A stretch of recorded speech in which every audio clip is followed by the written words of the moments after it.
السلام عليكم ورحمة الله وبركاته. كسر دوادا عشركي بوغي فرانك وود ولها بيزنس اكاونتين او تقانان 1 iyo 2 buu leeyahay waa buugaas aad taqaanaan jaamacadaha lagu dhigo faa'iidooyin badan ayuu leeyahay buugan waxaa ka faa'iideysan kara ganacsatada waxaa ka faa'iideysan karo ardada u baranaysa cilmiga xisaabaadka oo accountantiga diyaarinaysa dhammaan qaybaha kala gedisan ee shaqooyinka ayuu aad muhiim ugu yahay marka hore hadii aad rabtid meeshan maanta waxaan ku soo diyaarinay erayo muhiim ah qofka ganacsanaya ama shaqaysanaya ama xisaabiyaha noqonayo in uu yaqaano ay masti tahay erayadaas oo hadda aanu ka soo qaadanay 25 ugu muhiimsaneed ugu horeysay qaybo kalena aanu soo wadno waa muhiim marka hore qofka inuu yaqaano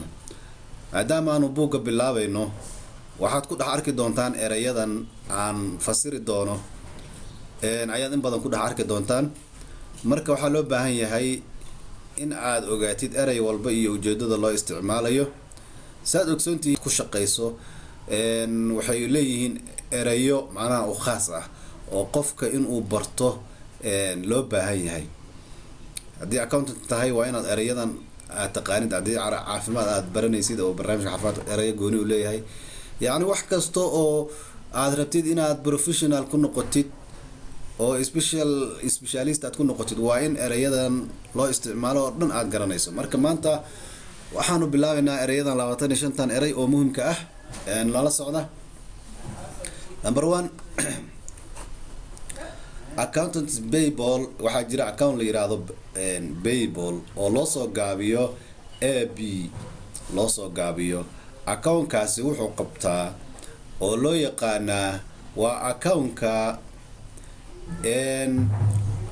wax kasta oo qarashaad ah oo companygaas ama shirkadaada ama dukaankaaga uu bixin doono oo lagu leeyahay ayaa waxaa loo yaqaanaa accounts payable lacagta la bixin doono oo lagu leeyahay accountkaas ayaa qabta marka wax kasta oo deeno lagu leeyahay ayaa accountkaas qabanaya number 2 accounts receivable oo loo soo gaabiyo AR haddii aad aragto AR macnaheedu waxa weeyaan waa accounts receivable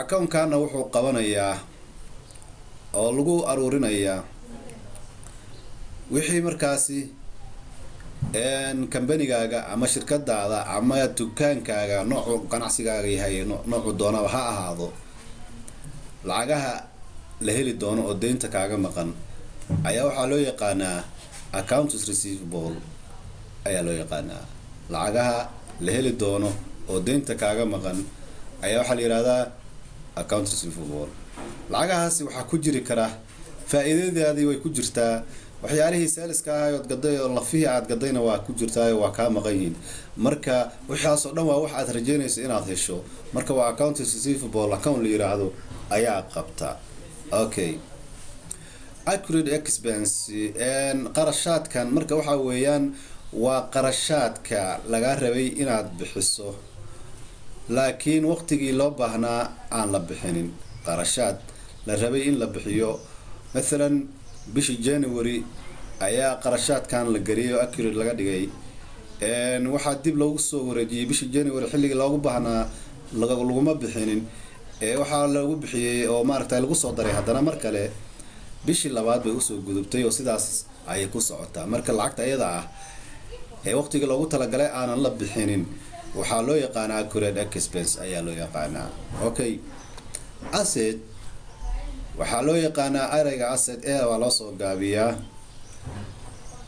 wax kaste oo markaa companyga hantida ku jirto oo dhan shirkada ah hantida ku jirto dukaankaaga hantida ku jirto oo dhan ayaa waxaa loo yaqaanaa asset waa hanti guud hantidaas guud oo arki doontaan waxyaalaha ay ka kooban tahay asset oo faahfaahinteedana aan dib idinkaga siin doono macnaheedu aad u ballaaran ay leedahay marka waa hantida guud oo ku shaqeynayso capital leh deyn leh waxoo dhan isku jiraan ayaa asset loo yaqaan balance sheet oo BS loo soo gaabiyana waxaa weeyaan waxaa loo yaqaanaa financial statement.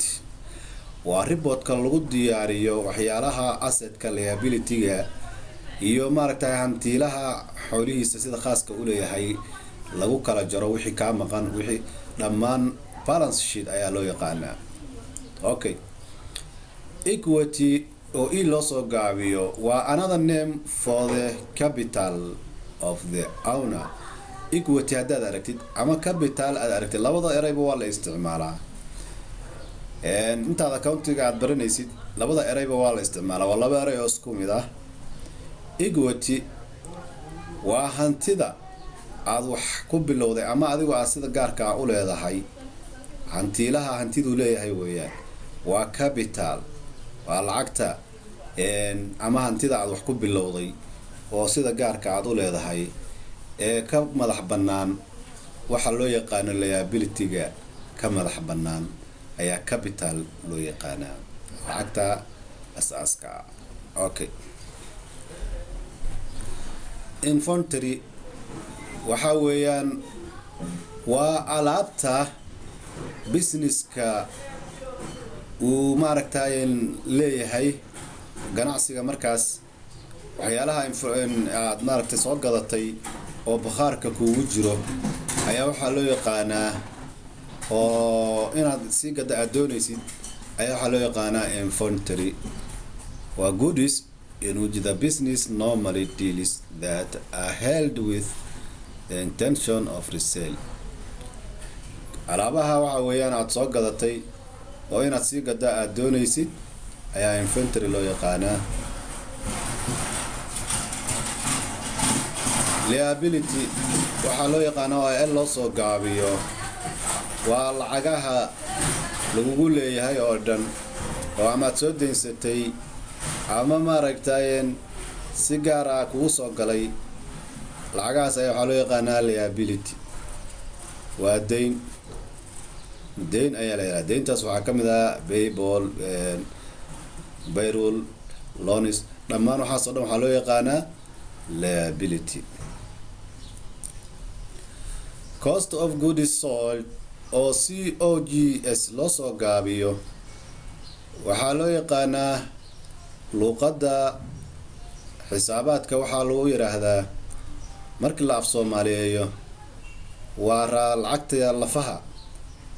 Soomaalidu waxaa laga yaabaa inay xagga lahjada ay ku kala yara duwan yihiin, laakiin way is wada fahmayaan. waana hal af oo luqada la isku wada fahmo. lahjada yar yar oo kala bedelan ha jireen, laakiin dadku waxay u yaqaanaan ama sida aniga hadda aan luqadeedu ay tahay oo shayga lafihiisa. shayga markaad soo gadato ama aad soo saarto oo product aad ku soo samayso, markaad shaygan markaa cost of goods sold oo COGS loo soo gaabiyo waxaa loo yaqaanaa shayga haddii aad soo saarto oo aad leedahay company wax soo saara, waxyaalihii materialkaad isu geysay qiimahoodii waa la yiraahdaa. ama alaabaad budget ku samaysato dalbatay, qiimihii alaabtaas ay kuugu fadhiday ayaa sidoo kale waxaa la yiraahdaa cost of goods sold, qiimihii alaabtaasi ay kuugu fadhiyeen. haddii aad hanti kala haysatid, gawaarida shaqada, positionka, alaabta ku taala, noocay doontaba ha ahaatee, wax kasta oo markaasi aad rabtid inaad sii gadid ama qiimahoodiiba uu hoos u dhacay, qiimahaas laga jarayo accountka qabanaya ayaa waxaa la yiraahdaa depreciation. uu ka tirsan yahay intaba, balse waxaa weeye account haddaad aragtid waxaa weeyaan waxaa lagu aruuriyaa oo galo waxyaalaha. mathalan gaari ayaa wuxuu kugu fadhiyay $10,000. sanad kadib ama 2 sano kadib baa rabtaa inaad iska sii gado, gaariga waxaad ka bixisay $3,000. lacagtaas marka u dhaxayso lacagtaadii hore iyo lacagtan dambood ku gaday, qarashka u dhaxeeya ayaa waxa loo marka ayaguna waxa weeyaan waa qarashaadka businesska uu galayo. ganacsiga sidiisaba wuxuu leeyahay faa'iidada khasaare buu leeyahay. markii faa'iidada laga helayo waxa wanaagsan expense-yada baxayo oo yani shirkadda ka baxaysa ama company ka baxayo ama dukaankaaga ma iraado ka baxayo, waa in faa'iidadaada revenue wax loo yaqaano arki doono inuu ka bato. laakiin hadduu expense-ga ka baxayo uu bato, waxa weeyaan dukaankaaga ama shirkadaada ama companygaaga wuxuu ku socdaa inuu fail garoobo, khasaare ayaa kusoo socoto. marka waa inaad ka bedeshaa balansigii hore ood ku shaqeynaysay, waa inaad wax ka bedeshaa.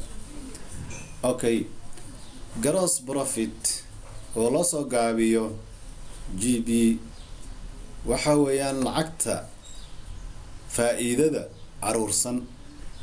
faa'iidadu markay soo aruurto waxaa laga sii jari doonaa waxyaalo fara badan, expense-yada ka go-aayo, wax badan ka go-aayo. marka waxaa la rabaa marka wixii soo hara ayaa waxaa loo yaqaana, wixii soo hara maahan, waa guud ahaan ayaa gross profit loo yaqaanaa.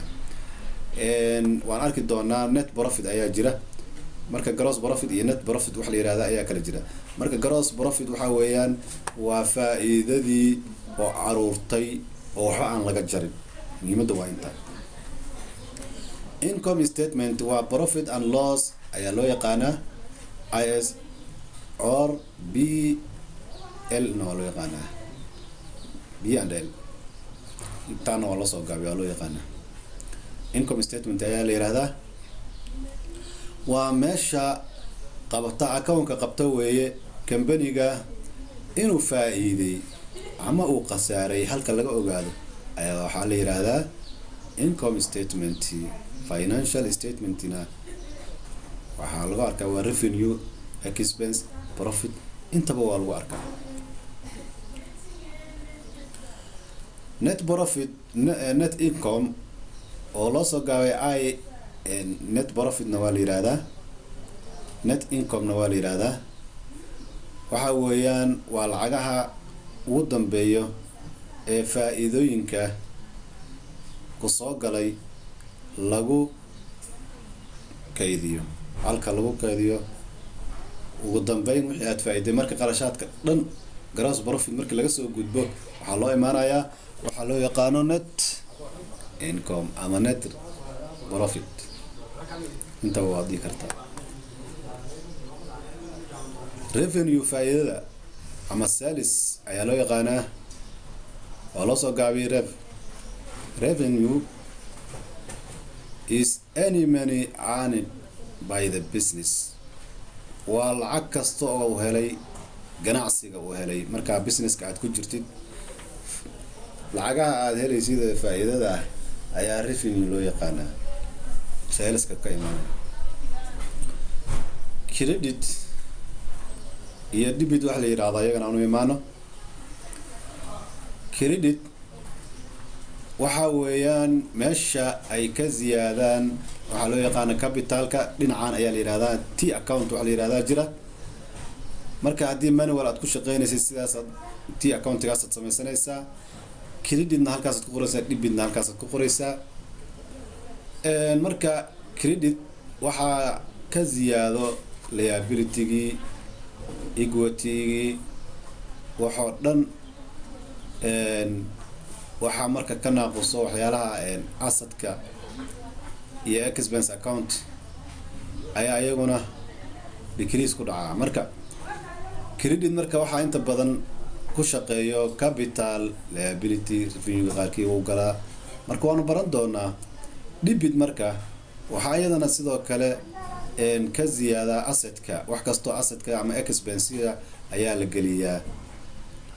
liability-gana waa ka nusqaantaa, liability-ga deyntana waa ka nusqaantaa. marka labadaas ayaa lagu shaqeeyaa, waa credit iyo debit. labadan waa very important inaad kala ogaato. waxaa muhiim ku ah haddaad computerized isticmaalaysid iyo haddaad manual aad ku shaqeynaysidba, wixii credit galayana waa inaad ogaato, wixii debit galayana waa inaad ogaato, iyo qaabka ay u wada shaqeeyaan. intaas haddaad fahanto accountiga intiisa badan waa uu ku fududaanaya. halkaa waxaan ku haysanaa number 18 general ledger oo GL loo yaqaano. waxa weeyaan waa meesha lagu record gareeyo company-ga transactionkiisa oo dhan, transactionada financial transaction oo dhan meesha lagu record gareeyo lagu qoro weeyaan, oo inta badan debit iyo credit buu leeyahay, halkaasaa lagu wada qoraa. waa book weyn, xitaa computerized accountiga waxa weeyaan oo loo isticmaalaa inada debit iyo credit ayuu isagana qabtaa. wixii qaldan, wixii maaragtay code goonihu leeyahay, wax kasta oo maaragtay in la gelinayo ayuu update ku sameynayaa oo uu kaydinayaa.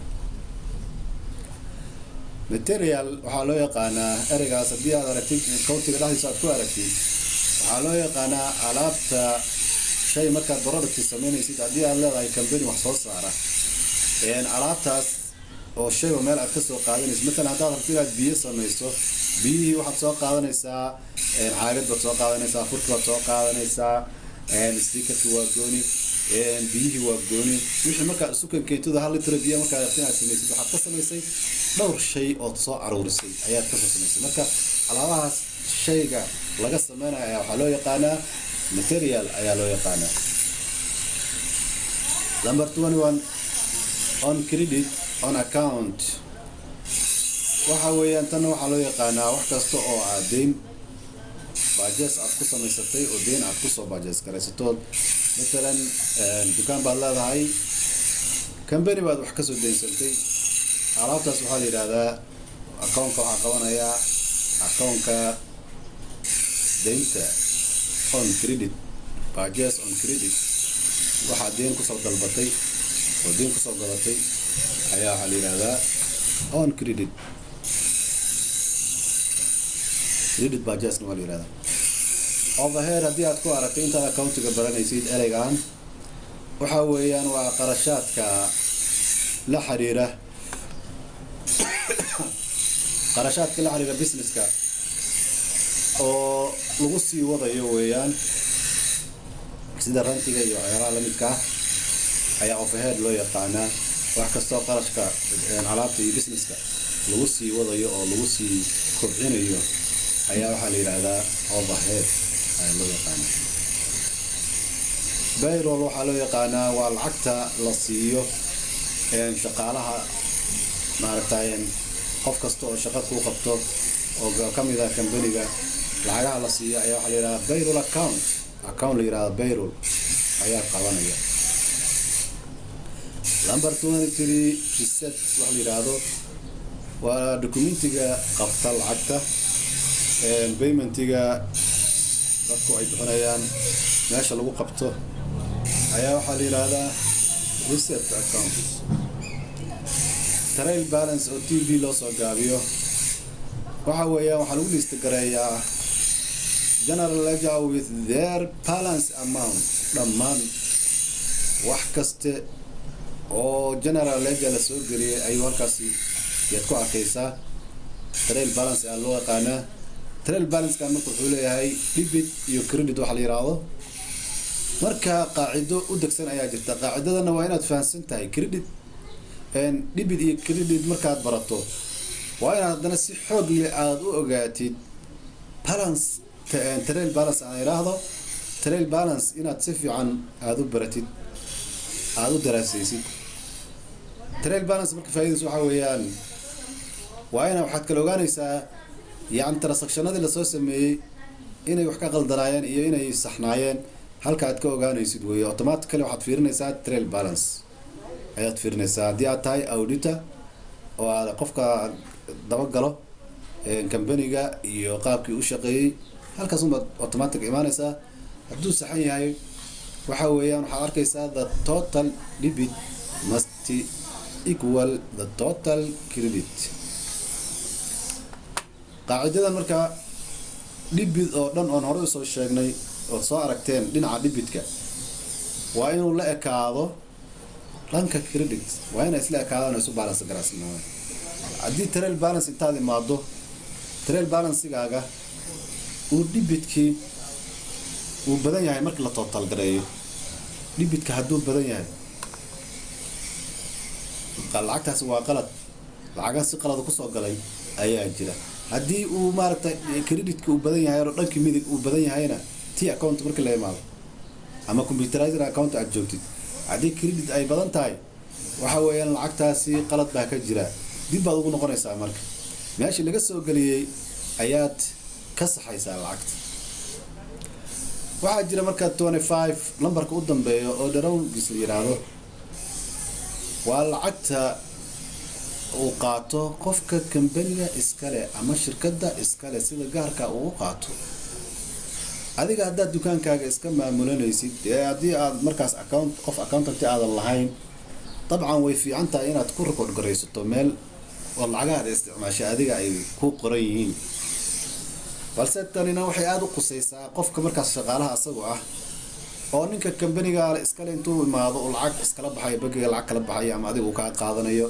account-kan aad buu very important u yahay hadhowna xisaabaadka qaladaad badan kama imaanayo maxaa yeelay wax kasta oo uu qaato qofka hantida iska leh account-kana qabanaya. hadhow account-kan baa la furayaa hebel intaanu qaatay oo shirkadda ka mid ah, hebel intaanu shirkadda kala baxay, isku wareer male, isku dahdahna male, waa lagu kala baxayaa. marka account-kan drawingis la yiraahdo wuxuu qabtaa lacagaha qofka kambaniga iskale ama shirkadda iskale ama dukaanka iskale waa iraado lacagaha uu sida gaarka u isticmaalo oo ganacsiga uu kala dhaxbaxo. lacagtaas ayaa waxaa loo yaqaanaa drawingis, account-kaas ana qabta. okay cashirkeena maanta intaas ayuu ku egyahay. erayo kale ayaanu soo gudbin doonaa, isla markaasna waxaanu bilaabi doonaa cashiradii labadan dhinacba quick book baan ku bilaabeynaa iyo manualkan isla socdo. aad baad u mahadsantihiin.